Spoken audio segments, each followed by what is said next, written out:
తమిళనాడులో ప్రభుత్వ ఏర్పాటుపై ఉత్కంఠ కొనసాగుతోంది. ఇవాళ కూడా గవర్నర్ రాజేంద్ర అర్లేకర్తో టీవీకే అధినేత విజయ్ సమావేశమైన నిరాశ ఎదురైంది. ప్రభుత్వం ఏర్పాటుకు మెజార్టీ ఉందని చూపాలని విజయ్కు మరోసారి గవర్నర్ తేల్చి చెప్పారు. మరోవైపు మిత్రపక్షాలతో సమావేశమైన డీఎంకే అధినేత మాజీ సీఎం ఎంకే స్టాలిన్ విజయ్కు మద్దతు ఇచ్చే అంశాన్ని ఆయా పార్టీల నిర్ణయానికే వదిలేశారు.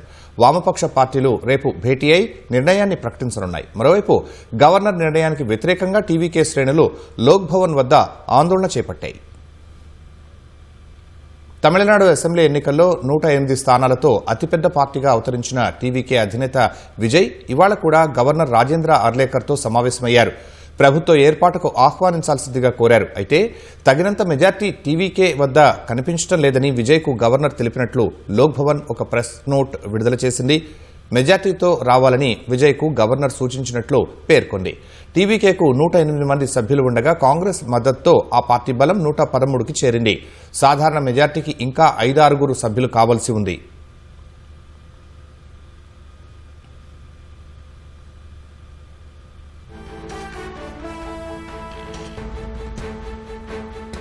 డీఎంకే కూటమిలో ఉన్న వీసీకే వామపక్షాలను మరోసారి టీవీకే మద్దతు కోరింది. ఈ 3 పార్టీలకు 6 ఎమ్మెల్యేలు ఉన్నారు. ఈ మేరకు సిపిఐ కార్యాలయానికి వెళ్లిన టీవీకే నేత నిర్మల్ కుమార్ తమ పార్టీకి మద్దతు ఇవ్వాలని సిపిఐ నేత వీరపాండ్యన్ను కోరినట్లు చెప్పారు. తమ నిర్ణయాన్ని ప్రకటించేందుకు వీసీకే, సిపిఐ, సిపిఎం సమయం అడిగినట్లు నిర్మల్ కుమార్ పేర్కొన్నారు. మరోవైపు తమ కూటమిలో భాగమైన వీసీకే, వామపక్ష పార్టీలతో డీఎంకే అధినేత స్టాలిన్ చెన్నైలో సమావేశమయ్యారు. విజయ్కు మద్దతు ఇచ్చే అంశాన్ని మిత్రపక్షాల నిర్ణయానికే ఆయన వదిలేశారు. ఈ నేపథ్యంలో వామపక్ష పార్టీలు శుక్రవారం విడిగా సమావేశం కానున్నాయి. టీవీకేకు మద్దతిచ్చే అంశంపై చర్చించనున్నట్లు సిపిఐ తమిళనాడు కార్యదర్శి వీరపాండ్యన్ వెల్లడించారు. తమిళనాడు గవర్నర్ వైఖరిని ఖండించిన సిపిఐ జాతీయ ప్రధాన కార్యదర్శి డి రాజా ప్రభుత్వ ఏర్పాటు కోసం విజయ్కు వెంటనే అవకాశం ఇవ్వాలని కోరారు. బీజేపీ, ఆర్ఎస్ఎస్కు ఆయుధాలుగా గవర్నర్లు ఉండకూడదని సూచించారు. As left parties, we have a democratic process of taking decisions. So they will have discussion there. The governor must give chance to the single largest party. And he must be given an opportunity. He must be given time to go for floor test and prove his majority. That is the process, that is the practice, that is the convention. Why governor is not doing that? This is what we are questioning.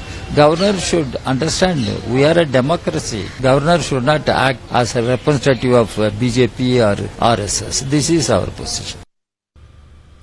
Tamil Nadu governor వైఖరిని నిరసిస్తూ లోక్ భవన్ ముందు TVK కార్యకర్తల ఆందోళన నిర్వహించారు. ప్రభుత్వాన్ని ఏర్పాటు చేసేందుకు టీవీకేను ఆహ్వానించాలని demand చేశారు. గవర్నర్ వైఖరి రాజ్యాంగ విరుద్దమన్న కాంగ్రెస్ రేపు తమిళనాడు వ్యాప్తంగా ఆందోళనకు పిలుపునిచ్చింది. మోదీ, అమిత్ షా ఒత్తిడి వల్లే గవర్నర్ ఆలస్యం చేస్తున్నారని ఆరోపించింది. లోక్ భవన్లో బలం నిరూపించుకోవాలని కోరే హక్కు గవర్నర్కు లేదని స్పష్టం చేసింది. అసెంబ్లీలోనే బలపరీక్ష జరగాలని రాజ్యాంగం చెబుతోందని కాంగ్రెస్ తేల్చి చెప్పింది. First, the Bombay case judgment. How to read our Honorable Excellency Governor.